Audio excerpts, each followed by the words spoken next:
Hello, and welcome back to the Real Music Talks. Today's guest is James Dunne, a singer-songwriter from Kent. How you doing, James?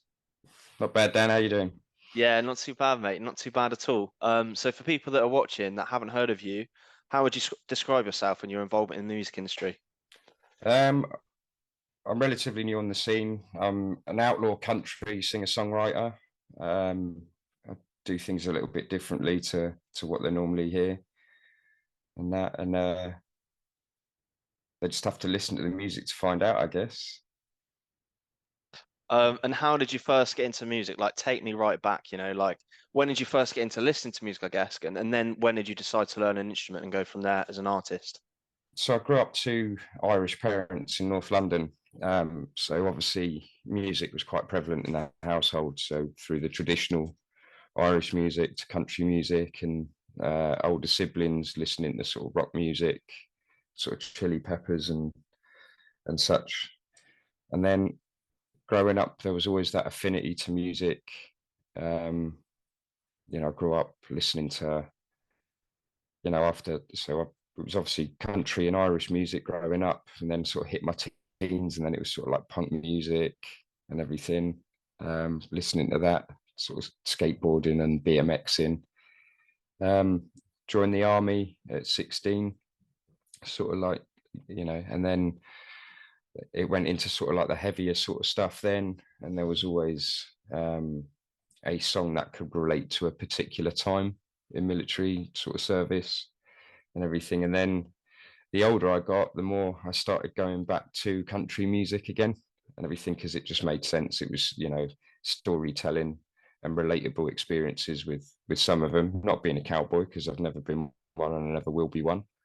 But then I started doing the open mic scene in August of 2022, so just last year, and then it's just literally springboarded from there, and it's gotten, the music that I do has got quite popular, and people seem to like it, so capitalize on it and carry on doing it.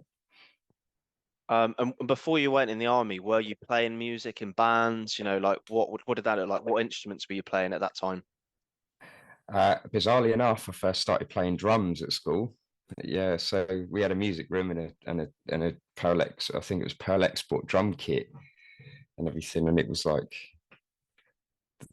the shittest kit ever. The skins were like battered, and I think I participated in one battle of the bands, and naturally enough, you do "Smells Like Teen Spirit" by Nirvana, and that was really it. There was nothing more credible. I mean, I sort of messed about on guitar for years, and just like now, I've never really progressed further from cowboy chords with a few hammer-ons and pull-offs, but it seems to work for what I want to do.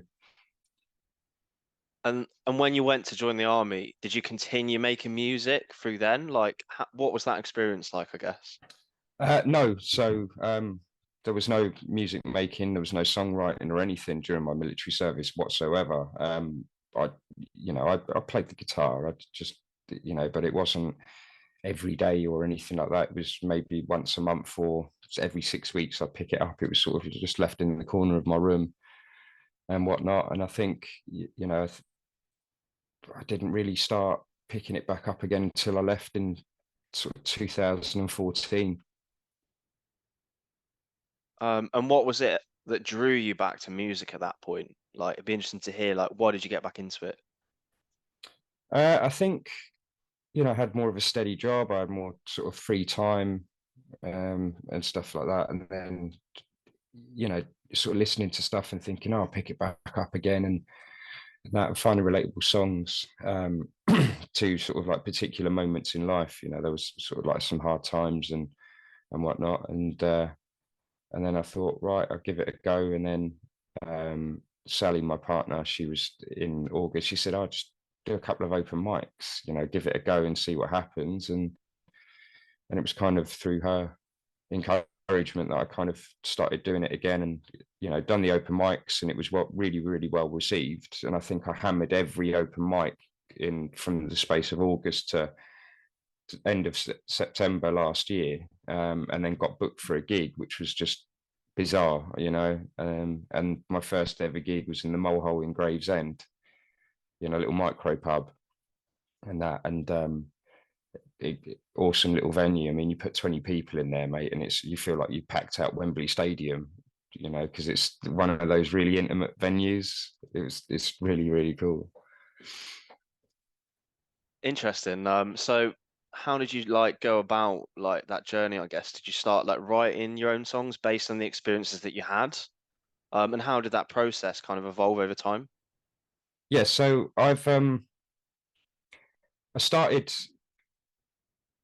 after I realized, you know, after doing my first gig, I thought, right, something can happen here.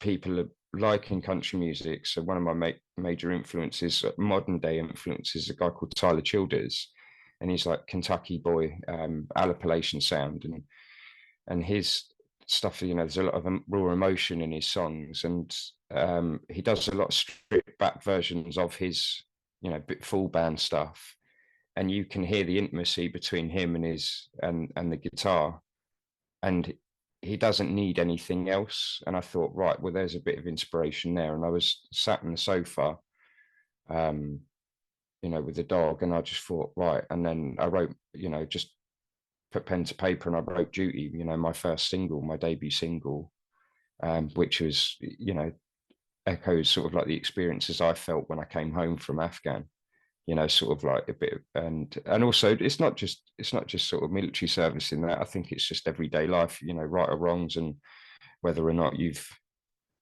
done things the right way over the years, and stuff like that. And you put sort of, it's more of like a sung dialogue than it is an actual song,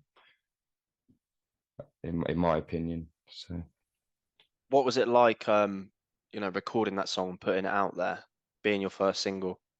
it was a proud moment. I had some criticism with it, with people saying that the production quality wasn't amazing and all the rest of it, but I wasn't going for Nashville sound, and I'll never go for Nashville sound. And I think people who listen to country music in this country, they expect you to sound like Morgan Wallen, Luke Combs, or, you know, even Dolly Parton. They don't understand that there's so many different subgenres. It's like rock music, you know. There's so many subgenres of any demographic of music, and people don't understand. They don't bother listening to anything that isn't anything more than sort of 10-15 years old, or what they grew up on. They don't search back to where it originated from. And I didn't really take offense to it. It sort of put a, you know, sort of set a fire under my ass to do better, and just think, and just prove them wrong.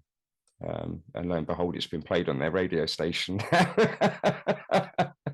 which is good. That's quality. But in a sense, you know, I talk about this like with other guests on the podcast, like Yeah. you can get into a bit of a rut, like trying to sound like, you know, a certain genre, or like trying to sound like a certain artist. But like what makes music great is everyone has got a unique voice, you know, and a unique way that they create music. Hmm. And I think it's worth celebrating that as an artist and like really finding your 100%. unique sound, you know, and be good to hear how you've crafted that out, I guess, you know. How did you kind of think this is the sound that I want to go for? This is like me. Does that make sense? Yeah. I think the truthfulness of how a like the outlaw country music was done, and the thing is, the outlaw people think, oh, you know, you're going to be going to prison and all that sort of stuff. It's not a case of that. It's basically they're against the establishment in Nashville, and about the boundaries set, singing right into a brief. You know, a lot of artists, especially I suppose when they get picked up and they're on labels, they've got to write songs to briefs and everything. There's all that. They've got to dress a certain way, they've got to play a certain way, they've got to sound a certain way. But the thing is, the outlaw sound, outlaw country is just, you are who you are, you know, and you fit into that. It's just the way you play as well, you know, certain ways of playing and stuff. And I find that I'm not the best guitarist in the world, but I can make what I play fit to me. And that's kind of the sound I've sort of fallen into. Obviously through influences like Johnny Cash, Willie Nelson, Chris Christopherson, Waylon Jennings, another one, David Allan Coe. He's the outlaw's outlaw because he was a fucking outlaw. Do you know what I mean? He was, you know, he's there's some controversy over him, but you got to separate the artist from the art and that. But that's kind of the style of songwriting I like is storytelling, is, and I write metaphorically as well. So, and even that it will mean something to me. It's like anything in music, what means something to somebody might mean something completely different to someone else. And that's the beauty of it. And I suppose it's the enjoyment of it as well. But songwriting's, it's not easy. It's not, you can't just turn around and say, yeah, I'm going to write a song, because it doesn't happen, does it? You gotta, you've got something has to happen, and then it happens. I wrote a song. This coming out on my EP. I got an EP launch in March, and I was asleep on the again on the sofa. Everything happens on the sofa. I work shift work, so that's generally my default place to sort of end up. But like I woke up and wrote a song in half an hour, and it's on the EP. It's called Righteous Man, and I won't give too much away from that because I'd be spoiling it a bit too much. But it just goes to show that it just takes a moment, and then you've got it, and then. But if you force it, I mean, I've had songs I've been trying to write for weeks or months, and they sound crap. I don't like them because you're forcing the pen to paper. I'm not a song factory, so it's and I think that's the difference between a good song and a bad song, or a believable song. There's no real bad songs, are there? But it's just a believable song. Interesting. So yeah, I was going to ask about that. What does your process look like? But it sounds like it's very much in the moment when you have an idea.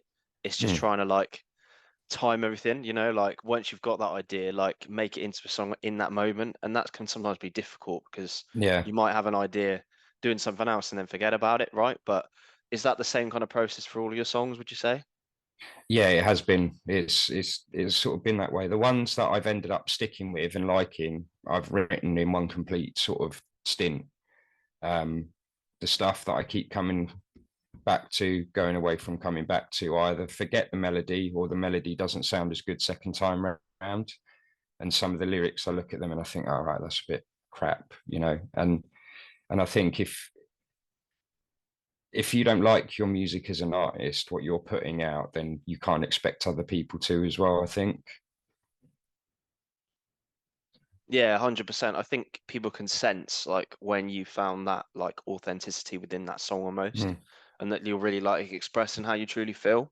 Because Yeah, it can be like both sided, like we said earlier, artists that try and sound a certain way or have a certain image, and the music they're writing isn't necessarily genuine.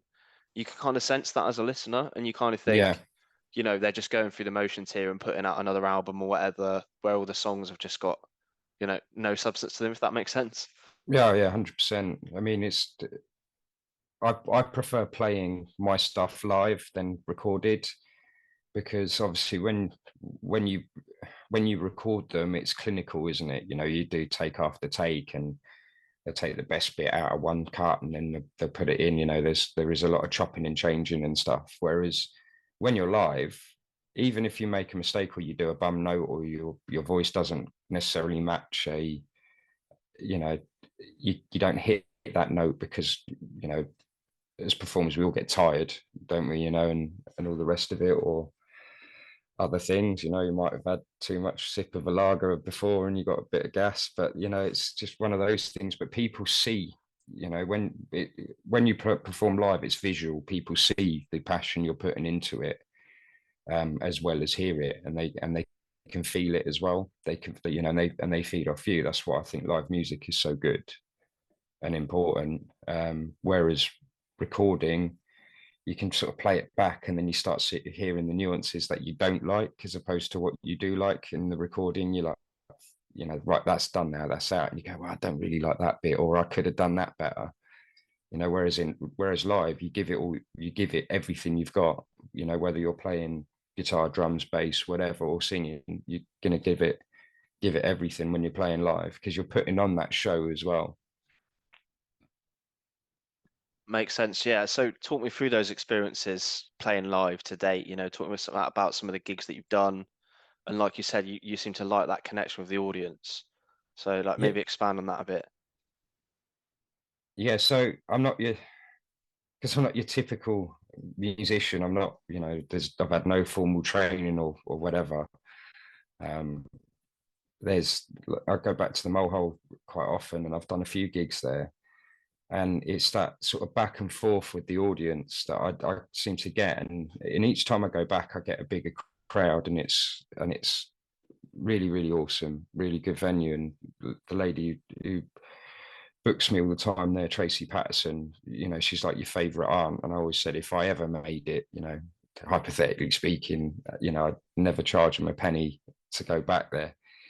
But it's like playing stuff and hearing hearing people sing back to you, and getting to that point where they're singing back to you is a massive thing. You're like, oh fuck me, it's actually, you know, um, it's incredible. It's like a surreal feeling going, like, you know, people are entertained, and they're feeding off your enjoyment. And I think it's a two-way street as well. So if you've got like a really subdued crowd and you try and give everything, you're giving them all your emotion, and you get nothing back. I had a gig the other night. I was asked last minute to play a pub, and I think pubs are really bad for particular genres, especially country music. Unless it's a country music pub, you're not going to win the crowd. It's going to be so difficult. And I'd done the first set, and I thought I'd just pack up and go. Just and the guy who booked me there, he's a country music fan anyway, and he's sort of saying to me, he's like, look, well, you can carry on. I'm enjoying it and everything. We've booked you for your music, or you can sort of go. And then in the end, we sort of turned it into a bit of a live karaoke session, and it ended up being like an incredible night, getting everyone else involved. You obviously, if you got like proper stage, you can't really do that. But the pub gigs is why I don't really enjoy pub gigs. I prefer the actual genre setting events where people can appreciate, you know, subgenres as well as the main overall sort of focus of the music and that. Because the stuff I sing isn't like, happy dancey stuff generally, and that. um I'm sure there are some that might come along, but I'm trying to get out, the theme I need to get out on the first sort of like few EP, on the EP and the first couple of singles is, potentially an album, is sort of just get the pain out, and then we'll go to the good stuff afterwards, potentially. Makes sense, and I do think like sometimes the best songs come from like the darker times almost. Like, Mm, the happier songs don't always have like the best depth to them. And it's funny, like when you listen to like all these famous songs that have been really successful, they've actually got a really dark meaning behind them, yeah, even though they've got quite a happy tone and like people love them and they're so popular. But when you actually look at the lyrics and the meaning, you're like, okay, wow, this is actually pretty dark. yeah, that's it. But I thought it's interesting you talk about, like changing your performance depending on how the crowd kind of interact, Yeah, because that's quite something, especially when you play those smaller venues, because not all artists will do that. Some artists will just show up and play, but I do think there's something special in that because you're creating a moment with the audience almost. yeah. I mean, it's trying to keep them engaged and everything like that, because you don't want to lose people, and also especially from sort of a commercial point of view, if you think about it, because if you don't do a good job in a normal job, say, you're a mechanic or, painting, decorate, you do a crap job, no one's going to pay you, are they? So if you perform, and generally, I think music's a bit different though, because if you're giving your time, you expect to be paid.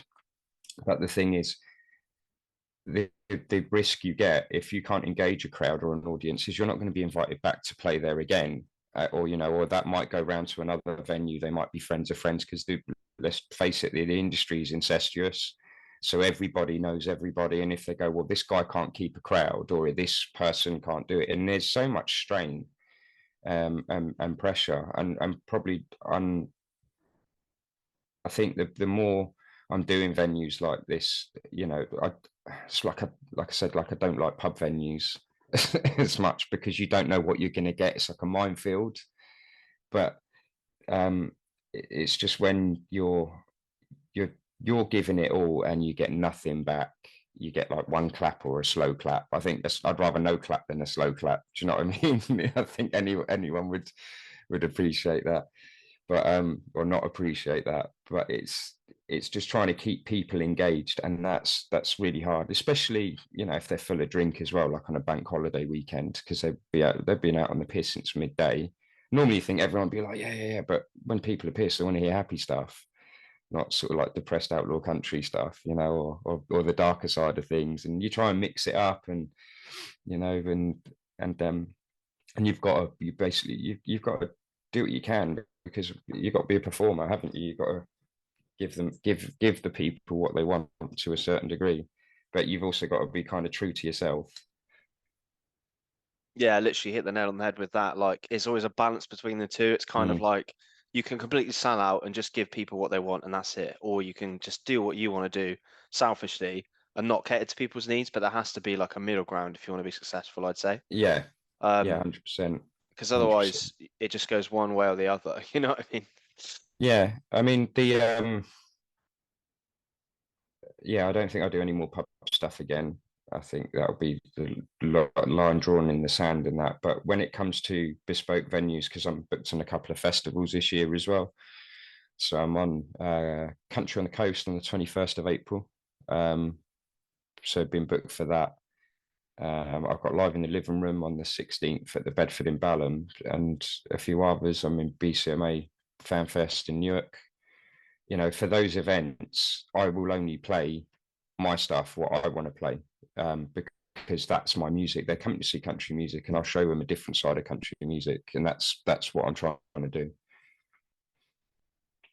Yeah, those festival gigs are great for people that like don't know your Yeah. music, like that are into that style to come along and they like really appreciate it because they totally get it. Do you know what I mean? Yeah. So that's luckily I've been booked on that, and I think I'm quite proud of being booked for them, because like I said, I've only been going since, I'll probably say properly, since November last year, when I'd done the Live in the Living Room event in the Bedford last year, and I was only like a wild card to play there anyway. I was just so happened to be there when I had my guitar in the truck, and then the organizer had a cancellation and said, "Can you play?" And I went, and it was really well received, and people started taking note and thinking, right, okay, who's this guy? Only a couple, not too many, but it's growing exponentially from there. It's starting to gain traction, and we'll see what happens. And what's the plan, from here to the future, right? So you put out single, you got your EP coming out, starting gigging. What's next after that? I think carry on for a bit more, doing what I'm doing, trying to grow, get slightly bigger gigs and everything. Full band would be nice, because I'd be quite interested to see what sound could come out of the stuff I've already written, to sort of convert that into a full band sort of sound, and then just keep going, just keep doing it, and just seeing where it takes. I think if I say, yeah, I want to be playing Wembley, selling out Wembley Stadium in 2 years' time, I'm probably never going to do it. But you got the likes, look at Lewis Capaldi for an example as an artist. You just don't know where they're going to go. But he was gigging since he was 12. I watched his documentary, and like, he's phenomenal. I don't particularly like that style of music, but as a person and as an artist, and how hard he's fucking worked, like, it's incredible. It's incredible. And then you see the darker side of it then as well. That it's not fun. Being told, and the pressure. To, you got to write this, you got to do that, you got to be here, you got to do that. It doesn't look appealing, that side of it. But who knows? Who knows?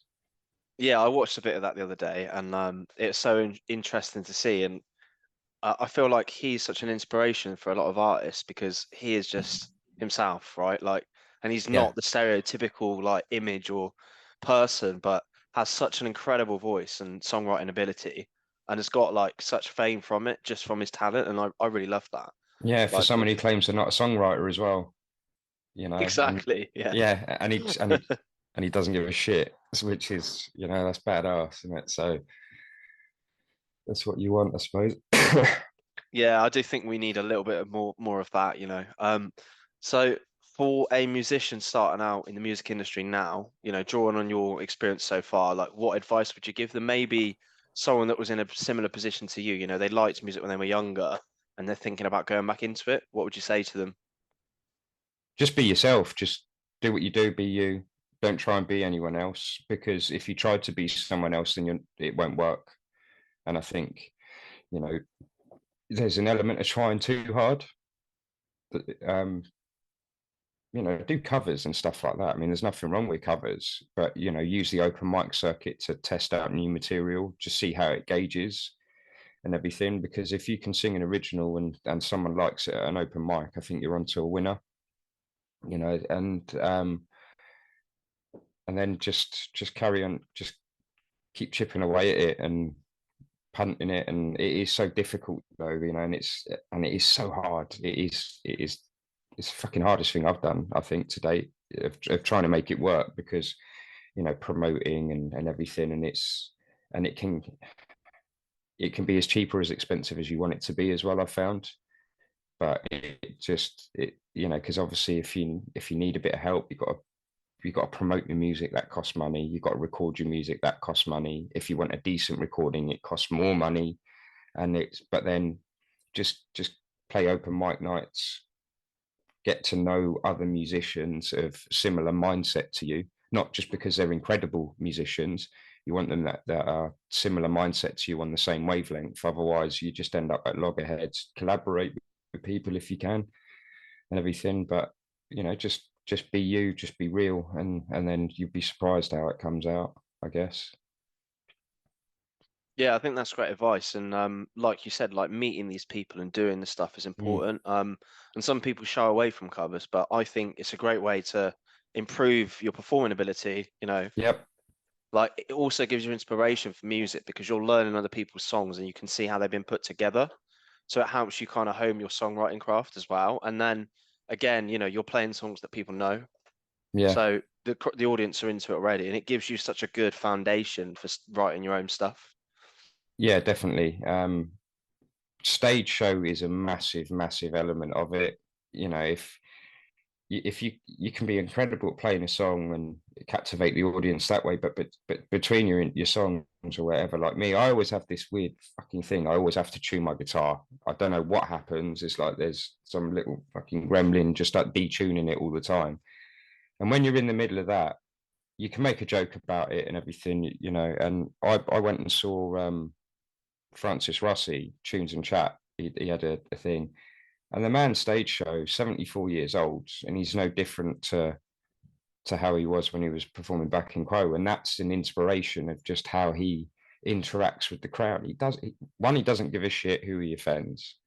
And the second thing is he's just himself. And that alone, if people liking you as a person is half the battle, I think, as well. You know, you've got to be liked as a person for your music to succeed, I think.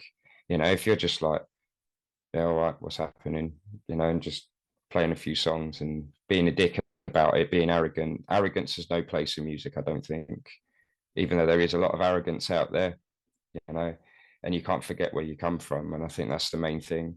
You know, I raced in a supporting class of British Superbikes for a few years, and you know, and that I saw the transition of lads who went, you know, in that element as well, where they've gone from club racing to British Superbikes to sort of like full on proper superbike riders and that, you know, winning championships or whatever. And they change, and the change in a person because of fame and fortune is disgusting, you know. That, and it's like, yeah, well, I'm top dog or whatever. And it's like, well, you break your leg, mate. You know, you're back down the bottom. You know, same with the footballer, I guess, or whatever. You know, what have you got after that? You know, whereas with music, it's the fans that supported you from the beginning that I guess, are the ones that are going to take you further, because they're the ones that share your music. It's not when you've got a couple of million plus, because you sort of sold yourself already then, you know, when you're at that point.